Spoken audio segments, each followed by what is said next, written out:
quand même, mais sincère pour remercier Véronique Fontaine de m'avoir proposé d'intervenir sur ce sujet, pour participer à cette réflexion collective, pluridisciplinaire, qui m'intéresse également beaucoup. J'ai été immédiatement séduite par l'idée générale du colloque et par le questionnement sous-jacent, à savoir cette idée d'interdépendance entre, d'un côté, les tenants du libéralisme et du constitutionnalisme politique, et de l'autre, les bases du capitalisme. Alors, quand j'ai commencé à réfléchir au sujet, j'ai quand même été confrontée à une difficulté liée au terme capitalisme. On a évoqué ce matin la difficulté de ce terme, notamment son caractère très polysémique.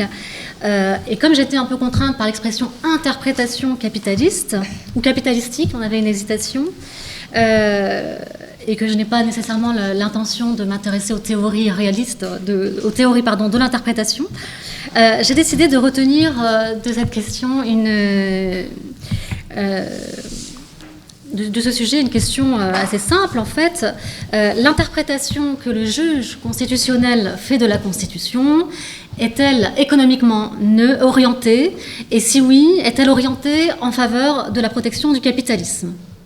Donc, mais même en se limitant à ce questionnement, une autre difficulté apparaît, de mon point de vue, liée au fait que cette question fait écho à un certain nombre de critiques doctrinales très vives qui reprochent au Conseil constitutionnel d'encourager une certaine doctrine économique. Et les critiques sont des deux côtés, si j'ose dire.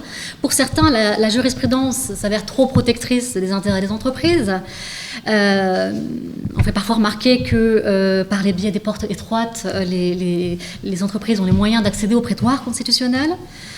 Et pour faire rempart, certaines propositions ont justement été émises pour obliger à subordonner juridiquement dans la Constitution la protection de la liberté d'entreprendre à la défense de l'intérêt général.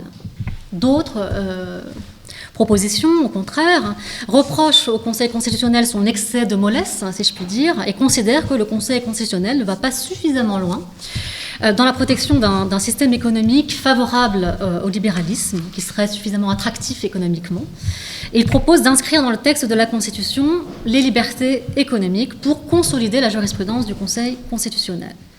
Et ce débat n'est pas propre à la France. On retrouve également en Allemagne certains clivages idéologiques autour du texte de la Constitution. La comparaison avec le cas allemand n'est pas fortuite, puisque la Cour constitutionnelle a une longue tradition de protection des libertés, y compris en matière économique, et Foucault avait déjà montré en son temps comment la reconstruction de la légitimité de l'État allemand devait passer par la construction d'un État de droit économique, et par le rôle actif de la Cour constitutionnelle dans la protection des droits individuels. Incontestablement, l'Allemagne fait figure de modèle pour notre sujet, non seulement en raison de la puissance du raisonnement de la Cour constitutionnelle, mais aussi parce que le modèle économique allemand, celui du capitalisme rénan, est réputé disposer de solides fondements constitutionnels. Alors, ce n'est pas sous l'angle du droit comparé que j'ai choisi de traiter le sujet, mais plutôt en puisant assez librement dans l'expérience de la Cour allemande en matière économique, pour éclairer en retour la position du Conseil constitutionnel, qui, elle, n'est pas très explicite. Donc mon approche ne consiste pas à examiner le résultat des jurisprudences françaises et allemandes en matière économique, mais plutôt mon approche consiste à m'intéresser au ressort interne, au processus par lequel le juge constitutionnel se confronte à l'économie. Le premier point que je vais aborder concerne un aspect bien connu de la jurisprudence économique des cours constitutionnelles, c'est la thèse de la neutralité économique de la Constitution, un point de départ, à mon sens, incontournable de la réflexion sur notre sujet. Je montrerai que cette thèse de la neutralité, qui devra être entendue en fait dans son sens strict, est évidemment tempérée par l'application des droits et libertés à la matière économique. Et j'insisterai dans ce mouvement d'application de la règle juridique à l'économie sur une tension entre deux conceptions des droits et libertés fondamentaux, l'une subjective, l'autre objective. Deux mots pour expliquer très rapidement cette distinction, essentielle, à mon avis, pour comprendre le point de vue juridique, d'un point de vue juridique, la jurisprudence des cours constitutionnels. La conception subjective des droits fondamentaux, elle prend appui sur ce que les Allemands appellent les droits publics subjectifs fondamentaux, où les droits fondamentaux sont envisagés sous l'angle de la relation État-citoyen, comme des droits qui confèrent à l'individu un pouvoir juridique de revendiquer son droit et qui vont donc être imposés au pouvoir public. Au contraire, l'approche objective des droits fondamentaux dans le contexte de ce débat sur la constitution économique consiste à faire dériver des droits une indication permettant d'en déduire l'existence d'une garantie institutionnelle, une garantie objective en faveur d'un système économique. Et cette garantie institutionnelle de l'économie aurait pour conséquence d'obliger le législateur à réaliser l'ordre économique prescrit constitutionnellement. A contrario, l'absence de choix constitutionnel en faveur d'un système économique suppose de ne pas objectiver, si vous me suivez, les normes constitutionnelles. Eh bien, c'est très exactement le cas en Allemagne et en France, où les normes constitutionnelles qui servent de base au contrôle de constitutionnalité des lois, les lois en matière économique, sont essentiellement des droits et libertés interprétés dans leur dimension subjective et non pas objective.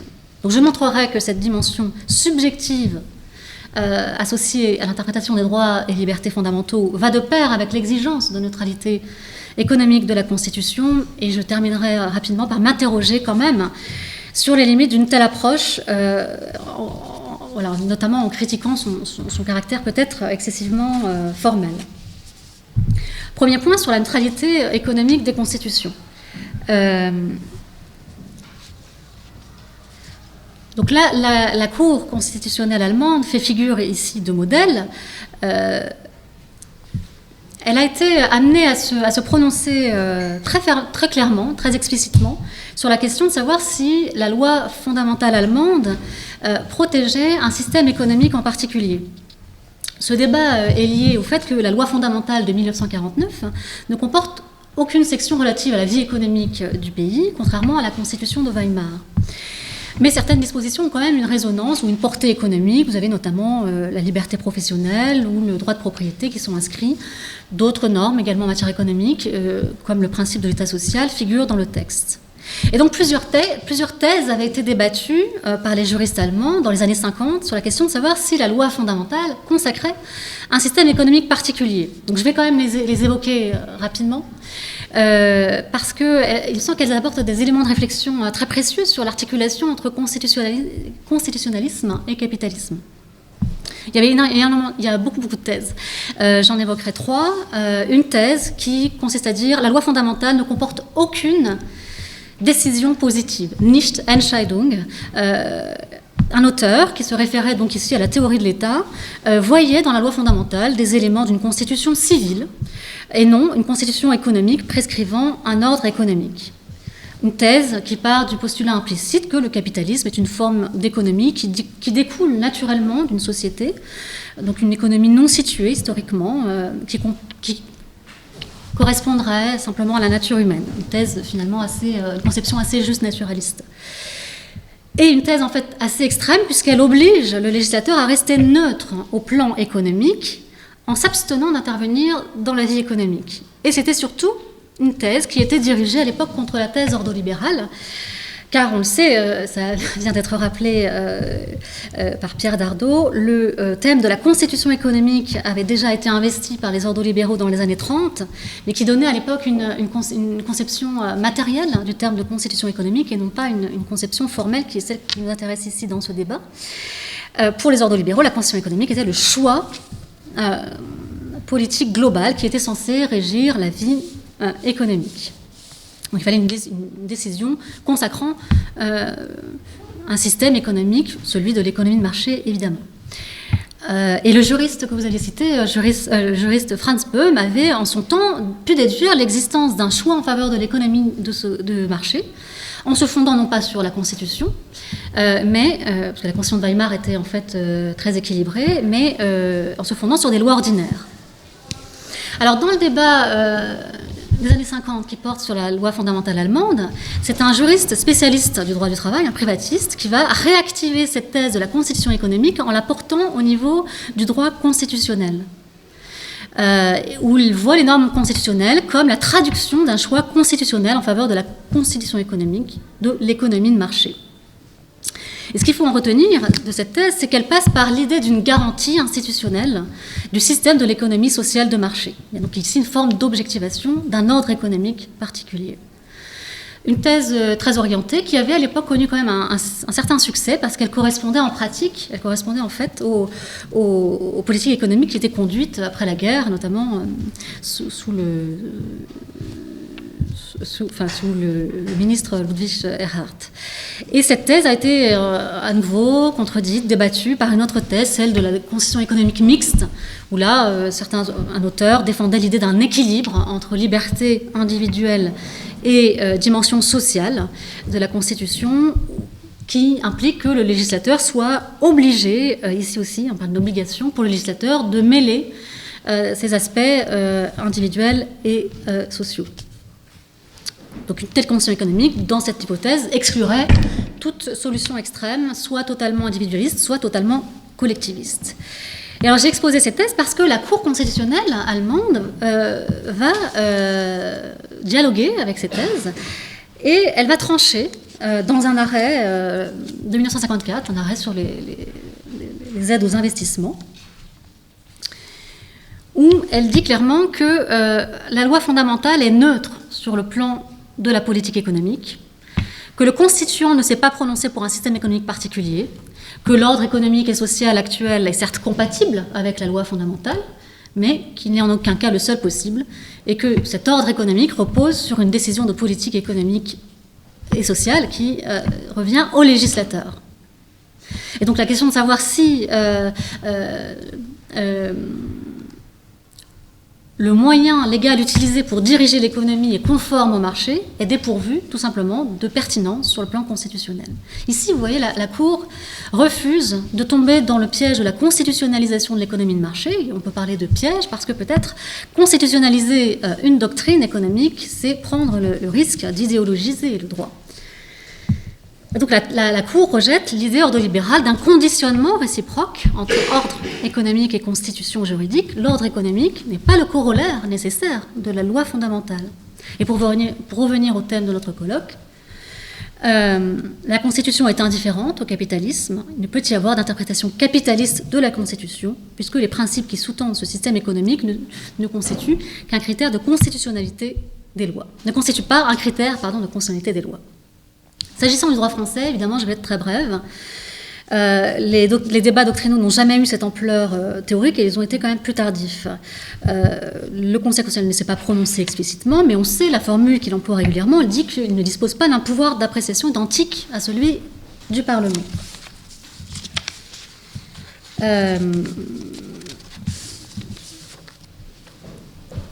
Alors cette formule qui traduit dans la tradition rousseauiste une forme de retenue à l'égard de la volonté du législateur peut être analysée concernant la matière économique comme une thèse qui favorise l'idée de neutralité économique de la Constitution. Alors on va descendre un peu plus loin dans l'analyse, puisque comme je le disais en introduction, les théories économiques ne constituent pas, en vertu de la thèse de la neutralité, un critère de constitutionnalité des lois, mais les cours mobilisent, et heureusement, les normes juridiques lors de l'examen de la constitutionnalité des lois qui ont un objet économique. On est donc conduit à examiner le mouvement non pas réciproque, mais le mouvement univoque de conditionnement de l'économie par le droit pour rester dans le registre foucaldien. Alors, donc l'affirmation de la neutralité économique de la Constitution semble passer par l'affirmation d'une dimension subjective attachée à l'application des droits et libertés en matière économique. On le retrouve très clairement en Allemagne. En Allemagne, la Cour constitutionnelle fondamentale devait, en 1979, se prononcer sur la constitutionnalité d'une loi relative à la cogestion. Donc, certains requérants avaient invoqué une violation du droit de propriété et une violation de leur liberté professionnelle. Ils s'appuyaient sur la thèse d'un privatiste, ici encore, qui établissait une corrélation entre le caractère protecteur des droits fondamentaux et leur effet structurant sur l'ordre économique et social. Et la Cour rejette cette idée. L'ordre économique est laissé à la liberté d'organisation du législateur, car le législateur dispose d'une légitimité démocratique pour le mettre en œuvre. Mais elle a sorti évidemment ce principe de limite. Le législateur est libre d'organiser l'ordre économique en conformité avec le choix démocratique, mais il doit respecter les droits fondamentaux. Ainsi, la Cour ne surinterprète pas les droits fondamentaux, elle va concilier la compétence d'organisation du législateur avec la protection des droits fondamentaux. Elle dit que ces deux éléments, compétence d'organisation du législateur et protection des droits fondamentaux, sont les éléments décisifs de la Constitution démocratique. Et c'est là qu'elle précise encore la nature de ces droits fondamentaux qui vont avoir vocation à limiter l'action du législateur. Ces droits fondamentaux sont des droits individuels. Donc ça apparaît clairement dans la décision. Là, hein. Des droits individuels qui ont la même signification que les autres droits civils ou politiques. Et la Cour va conclure à l'existence d'une ouverture relative de l'ordre constitutionnel, en faisant notamment référence à la nécessité de tenir compte des changements historiques qui caractérisent la vie économique. Voilà. Cette conception a une influence sur l'interprétation des droits en matière économique. Le droit de propriété, par exemple, apparaît comme étant un droit au service de l'homme tel que le conçoit la loi fondamentale, une liberté à la fois personnelle et sociale. Donc on ne protège pas la propriété pour sa valeur patrimoniale, mais du point de vue de son utilité pour les individus. Alors en France, les choses sont moins nettes, mais on peut retrouver ce même mouvement, affirmation de la neutralité économique de la Constitution et interprétation subjective des droits et libertés. 5 minutes. Voilà, il est clair que le Conseil constitutionnel a refusé de faire prévaloir une conception économique sur une autre. On retrouve notamment des affirmations de doyen Vedel qui montrent que le refus de consacrer les principes du libéralisme économique lors de la décision, la fameuse décision loi de nationalisation de 1982. Si on revient à cette décision fondatrice, on s'aperçoit que les 3 dispositions qui servent de base au contrôle de constitutionnalité des lois sont toutes ramenées à un fondement individuel. C'est le cas pour le droit de propriété, qui, je cite, est mis au même rang que la liberté, la sûreté et la résistance à l'oppression. Donc le droit de propriété est un droit individuel qui explique la protection des droits des actionnaires. C'est le cas pour la liberté d'entreprendre, qui est tirée de la liberté, de l'article 4. Cette liberté qui consiste à faire tout ce qui ne nuit pas à autrui ne saurait elle-même être préservée si des restrictions arbitraires ou abusives étaient apportées à la liberté d'entreprendre. Et enfin, même si c'est un peu plus subversif, ce fondement individuel apparaît au sujet du principe d'égalité, sur le fondement duquel la loi est censurée. Le principe d'égalité est applicable entre personnes morales, car ce sont des regroupements de personnes physiques, et la méconnaissance du principe d'égalité entre celles-là équivaudrait nécessairement à une méconnaissance de l'égalité entre celles-ci. Donc on retrouve l'approche individuelle des droits et libertés en matière économique. On a dit, donc envisager les droits et libertés sous l'angle de limite à l'action du législateur,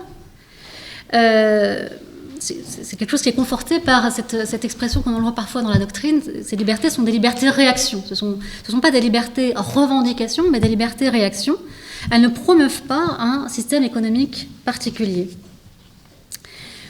Et l'intérêt de cette démarche, j'insiste là-dessus, c'est qu'on n'obère pas la capacité du législateur à réaliser un programme économique, en cohérence avec l'expression d'un choix démocratique. Ainsi, le Conseil constitutionnel apparaît comme un contrepoids, et non pas comme un acteur engagé au service d'une vision prédéterminée de l'économie qui s'imposerait au législateur. Et au terme de cette réflexion assez générale, en tant que juriste, je peux trouver des ressorts internes à cette vision des choses. Je ne peux m'empêcher de m'interroger. Cette approche neutralisante de la Constitution n'est-elle pas sans danger? Est-ce que ce culte de la neutralité n'équivaut pas à une forme de neutralisation finalement de certains droits que l'État est pourtant censé garantir? Derrière le voile de la neutralité, on trouve quand même certaines décisions, évidemment, du Conseil constitutionnel qui semblent, notamment ces dernières années, censurer certains programmes législatifs en faveur de la protection de l'emploi. Ça a été beaucoup commenté en doctrine. Et certains juristes ont essayé de l'expliquer également à l'aide de moyens techniques. On a d'un côté la Déclaration des droits de l'homme et du citoyen qui défend des principes libéraux, où les articles contiennent des énoncés plus précis, à partir desquels le Conseil constitutionnel donc, peut déduire des orientations qui permettent de s'opposer au législateur, enfin, qui fixent en tout cas des limites plus contraignantes. à l'action du législateur. Et au contraire, le préambule de 46 contient des énoncés programmatiques relativement imprécis et qui limitent donc la capacité des juges à évaluer le contenu des programmes. Donc on peut trouver là une explication qui vient quand même au soutien de l'idée que ce n'est pas seulement un facteur idéologique, ce n'est pas seulement la nomination des membres du Conseil constitutionnel qui explique les décisions du Conseil constitutionnel. Et en fin de compte, on pourrait aussi considérer que cette forme de prééminence, même si j'ose à peine dire le terme, prééminence des droits et libertés par rapport aux droits sociaux consacrés dans le texte de 46, cette prééminence est peut-être paradoxalement le fruit de la position de la neutralité affichée par le Conseil constitutionnel.